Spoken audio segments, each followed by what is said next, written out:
Right form of verbs. Right মানে সঠিক, form মানে রূপ, অফ ভার্ব মানে ক্রিয়া, ক্রিয়া এর সঠিক রূপ। ভার্বের রূপ মোট কয়টা? এই যে দেখো, ভার্বের রূপ মোট হচ্ছে গিয়ে 6টা।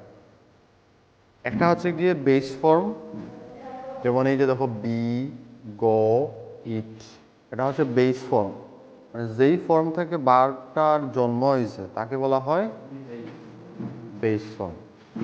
আর একটা হচ্ছে প্রেজেন্ট ফর্ম, মানে এস বা ইএস।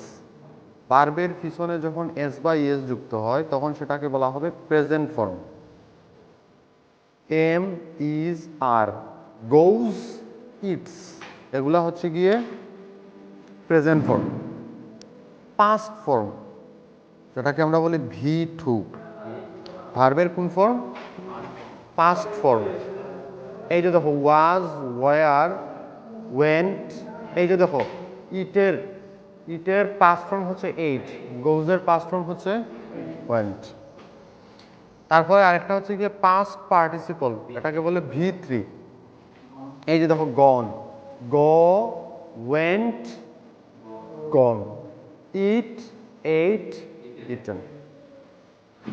এরপরেরটা হচ্ছে গিয়ে জিরান্ড অথবা প্রেজেন্ট পার্টিসিপল, যেটাকে আমরা বলেছিলাম ভার্ব প্লাস আইএনজি।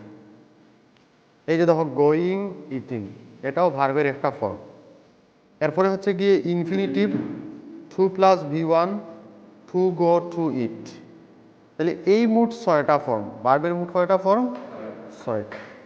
তো আমাদেরকে এখন কোন সময় কোন ফর্মটা আমরা ব্যবহার করব? পরীক্ষার মধ্যে আমাদেরকে 10টা গ্যাপ থাকবে। কয়টা গ্যাপ? 10টা গ্যাপের মধ্যে তোমাকে 10টা ভার্ব বসাতে হবে এবং এই ভার্বগুলোকে সঠিক রূপে বসাতে হবে। রাইট ফর্ম অফ ভার্ব পারার জন্য তোমাকে কিছু জিনিস আগে শিখতে হবে। এটা হচ্ছে যেমন ধরো ভয়েস চেঞ্জ, ভয়েস চেঞ্জ করাইছি না? Voice change. তারপরে তোমাকে জানতে হবে সিকোয়েন্স অফ টেন্স, টেন্সের যে ব্যবহারটা, টেন্স মার্কার, অর্থাৎ কোন সময় কোন টেন্স হয়, এইরকম আমাদের কিছু বিষয় আমাদেরকে শিখতে হবে। তাহলে আমাদের জন্য রাইট ফর্ম অফ ভার্বটা সহজ হয়ে যাবে।